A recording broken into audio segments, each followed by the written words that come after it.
You're listening to the Culips English podcast.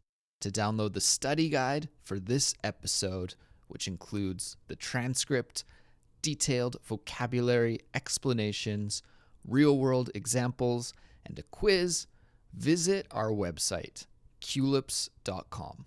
Culips.com.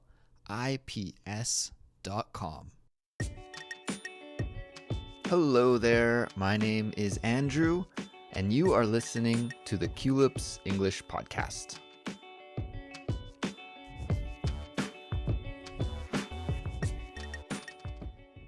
Hey there, everyone. It's Andrew, and we have a Simplified Speech episode for you today. Simplified Speech is a series that's aimed at high beginner level and intermediate level students, and it features natural English conversations that have been simplified just a little bit, slowed down just a little bit so that they're comprehensible. Today's episode features an interview with a Culips listener. His name is Mohammad, and he's from Iran. Mohammad and I talk a little bit about how we got to know each other at the start of the episode, so you'll hear that story in just a bit. But basically, I wanted to invite Mohammad onto Culips because his English was really, really impressive to me when I first heard it.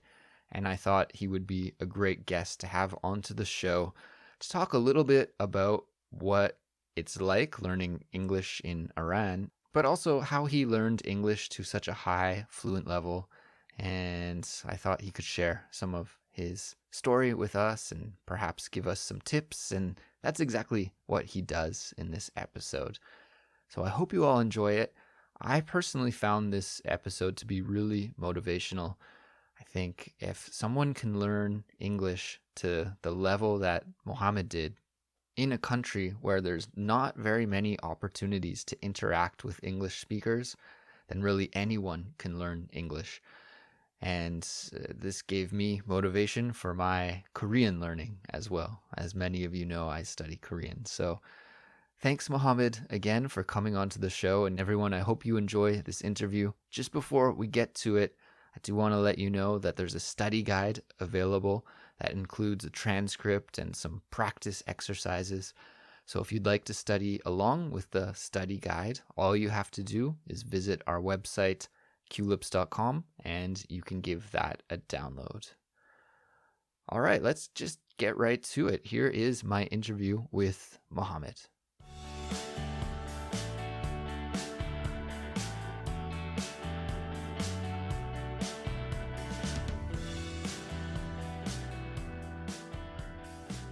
Hi, Mohammad. Welcome to the Culips English podcast. Thanks for talking with me today. Hey, hello, Andrew. Thanks for having me.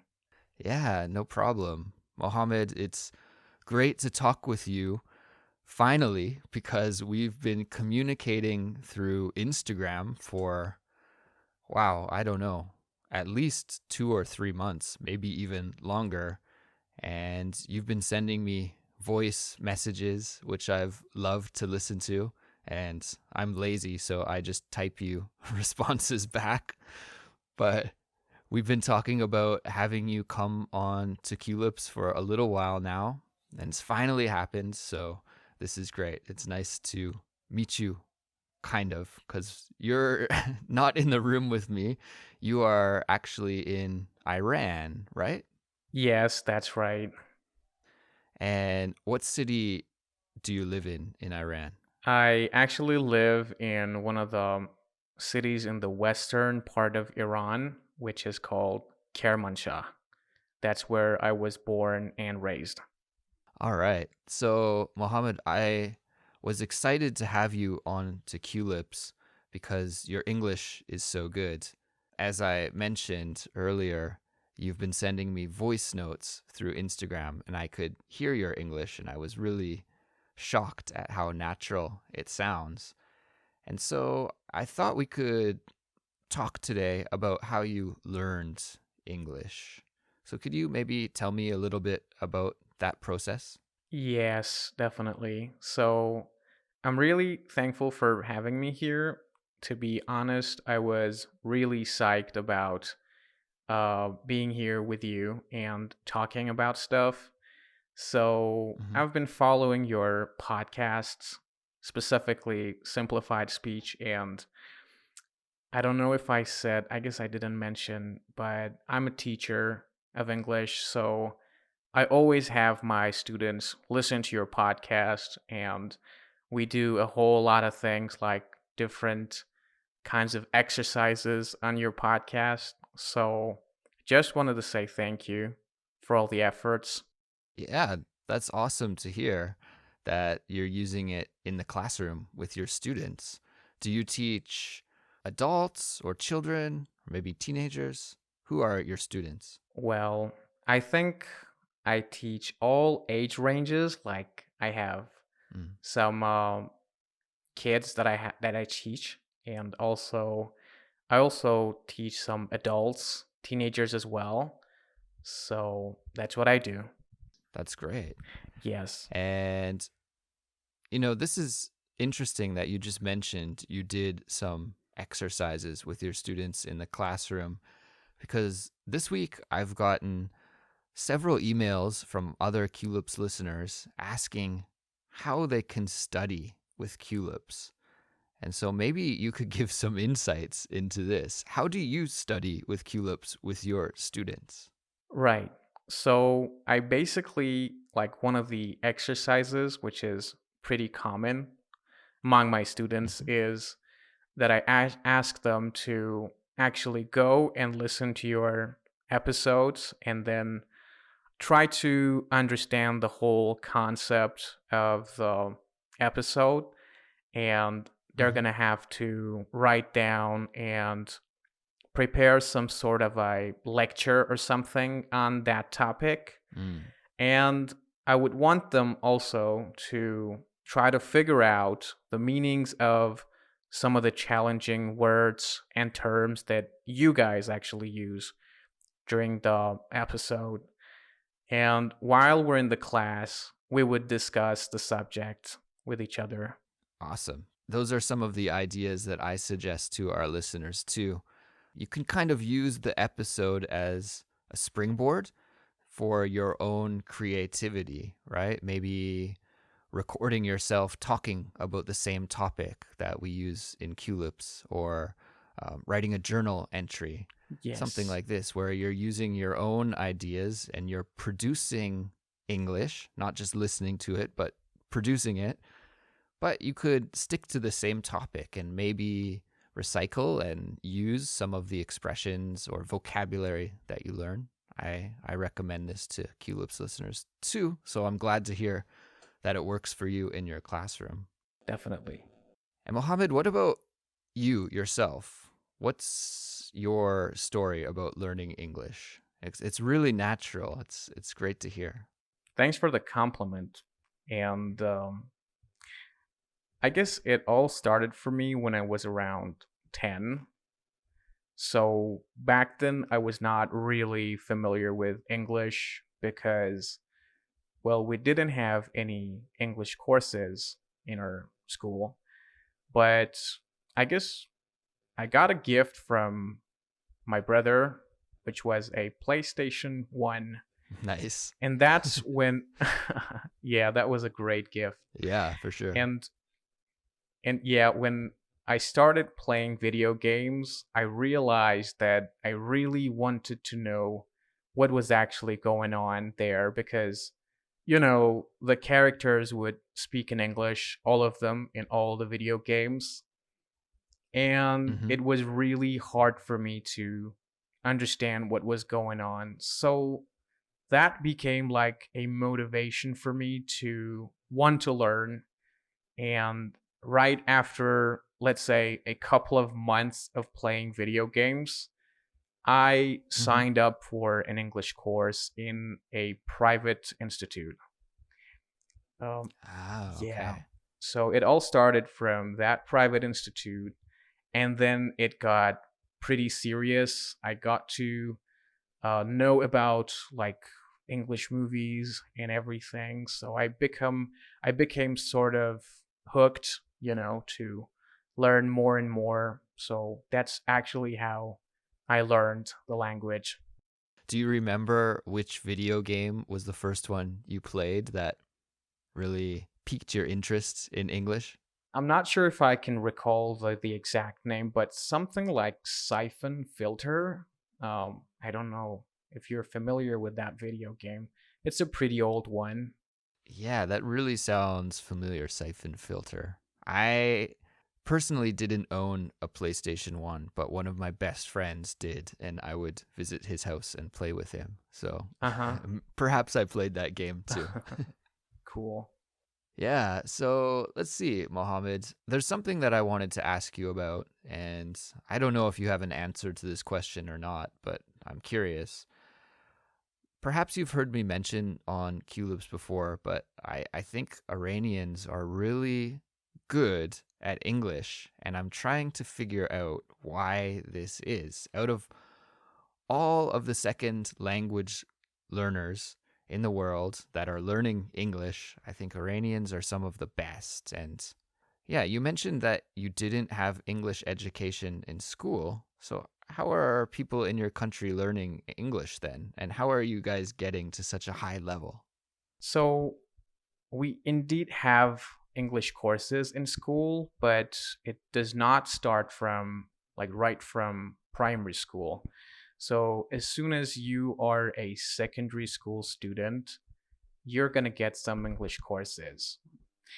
But about people and how they learn English, I think, I've been talking to people from other countries, mostly Asian countries, and I realized that for whatever reason, I'm not sure, Iranians are like they have this tendency to learn English.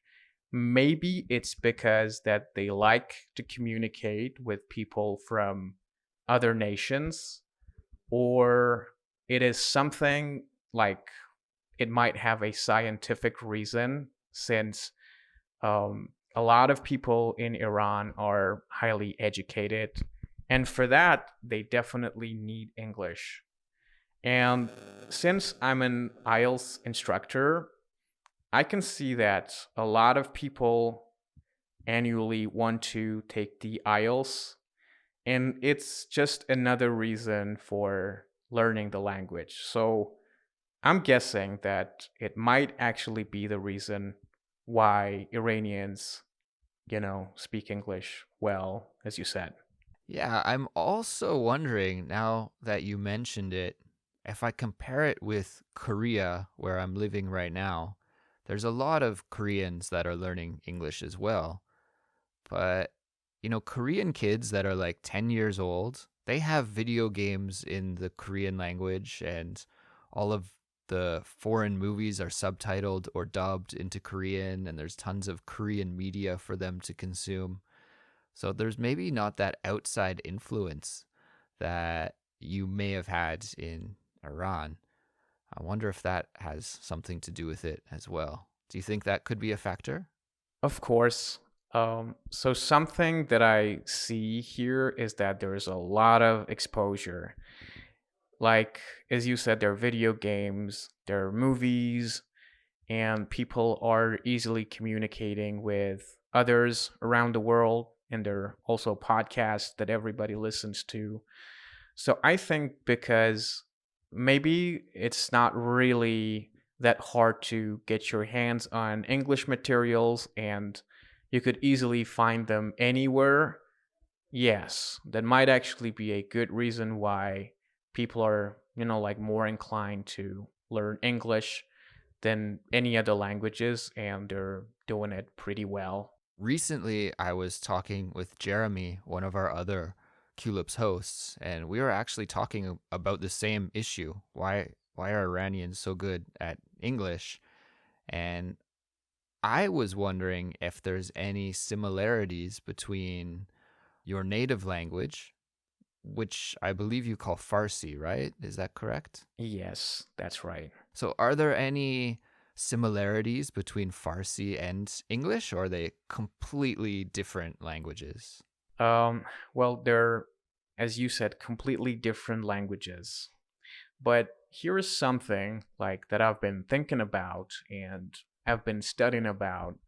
There's like the effect of mother tongue when you want to learn a language, let's say English. So if your mother tongue, let's say, has all the vowels and sounds and different articulations that are in the target language, you have a good chance at like mastering that language pretty well. Like I'm comparing, let's say, the Indian language, or as you said, Korean, with Farsi, and how people from these three nations might actually learn English.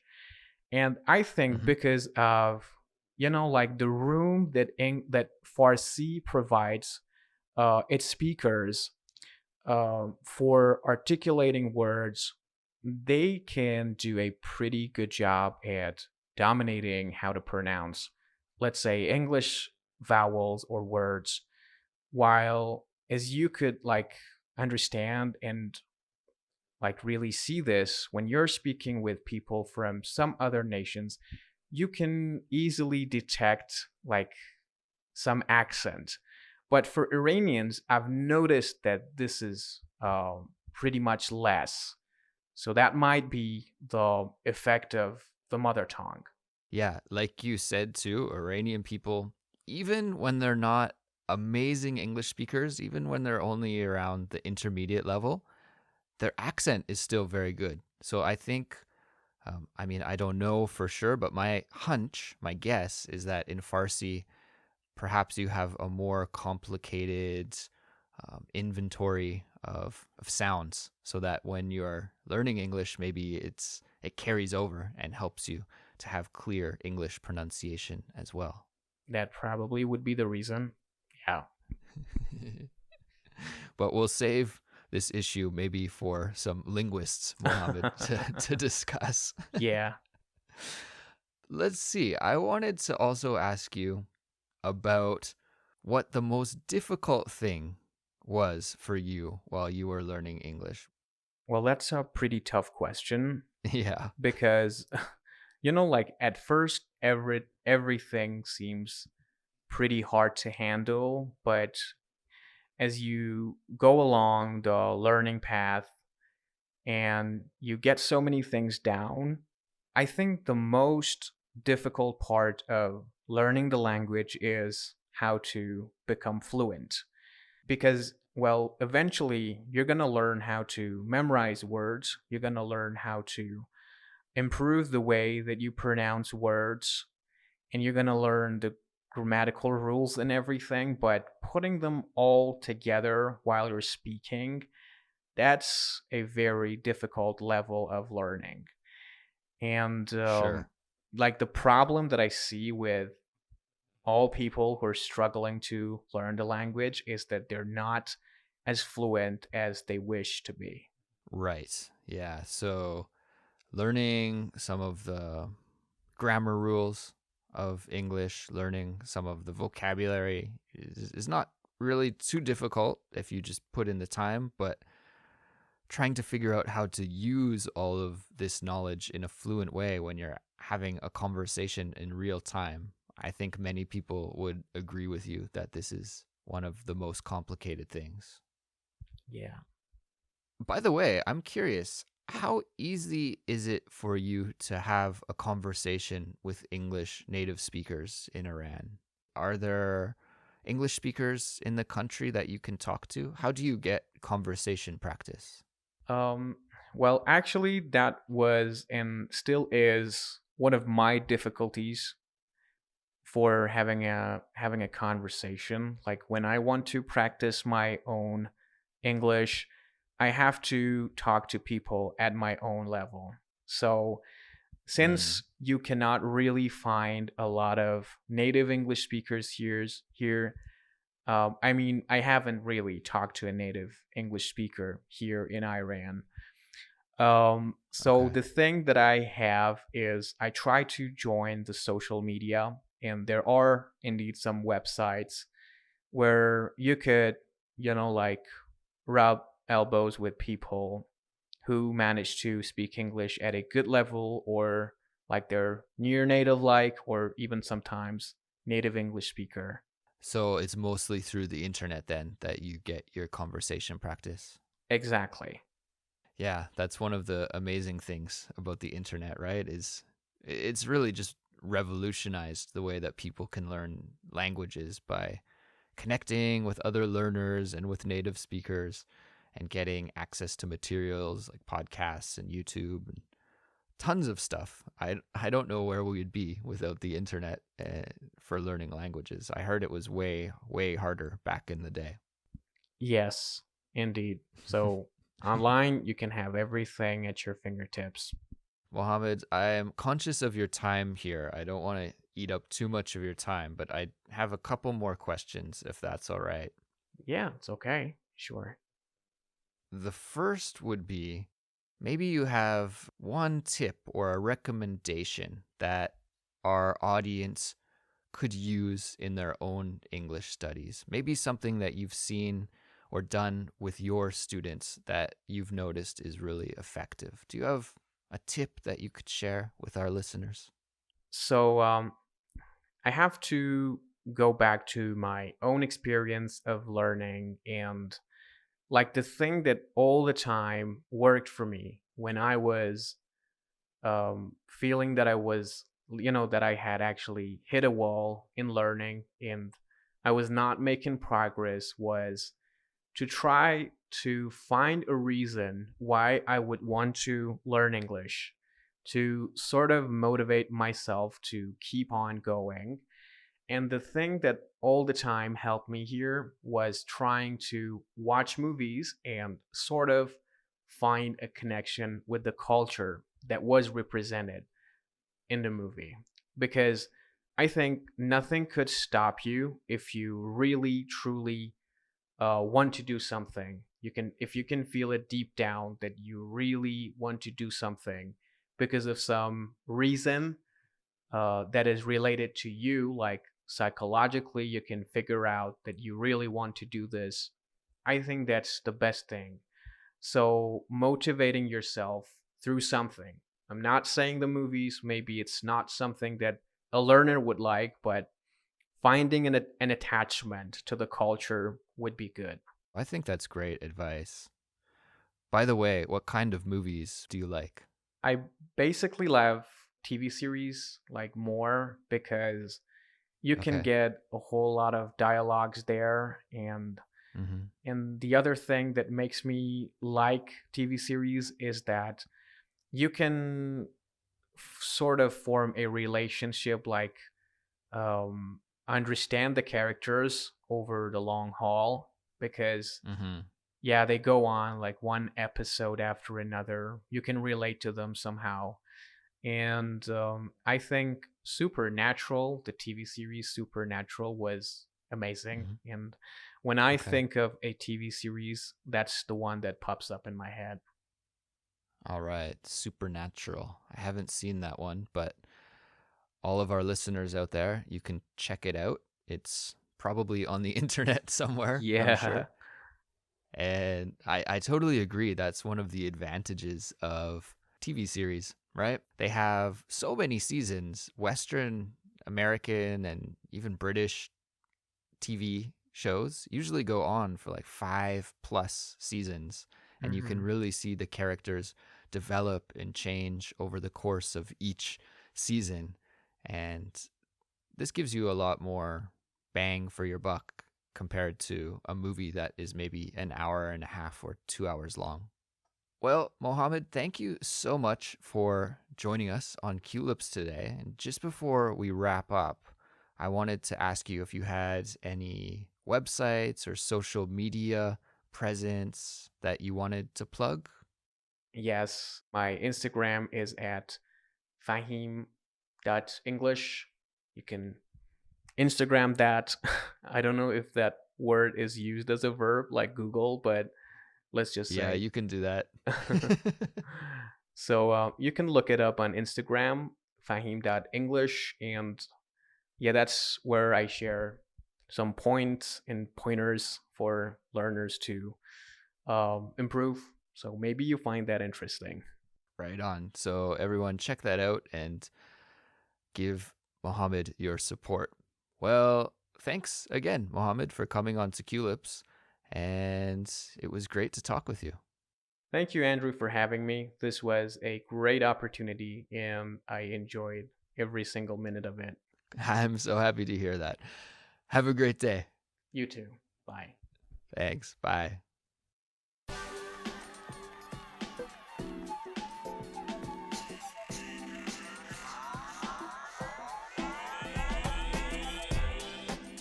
So, wasn't that great? I hope you found it as interesting and motivational as I did.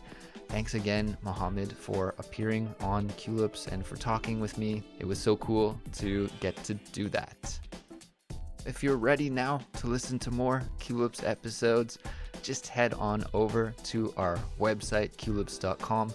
It's the place where you can listen to our entire catalog, which features over 500 English lessons. It's quite amazing. Our catalog is big. So please visit culips.com to check out all of our other content. We're also on Instagram and YouTube, as well as Facebook and Twitter. So if you use one of those social networking sites, make sure to check us out. And if you like Culips and you want to support us, please do us a favor. Follow us on your podcasting service, whether it's Apple Podcasts or Stitcher or Spotify, Google Podcasts. These days, there's so many, but please just follow us on your favorite podcasting service. It would really do us a solid.